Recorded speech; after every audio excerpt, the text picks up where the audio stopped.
நேசிப்போம். வாழும் இந்த பூமியை காக்க மாற்றத்தை உருவாக்குவோம். பிளாஸ்டிக்கை தவிர்ப்போம். நாட்டின் தூய்மை நமக்கெல்லாம் பெருமை.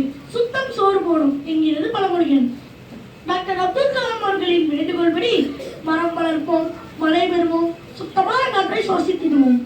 இப்பொழுது நான் ஒரு கவிதையோடு முடித்துக் கொள்கிறேன். சுற்றுப்புற சூழல். அன்று மாசுபடிந்த தெருக்கள் கண்டோம், தூசி படிந்த நடைபாதைகள் கண்டோம், பாசி படிந்த குளங்கள் கண்டோம்.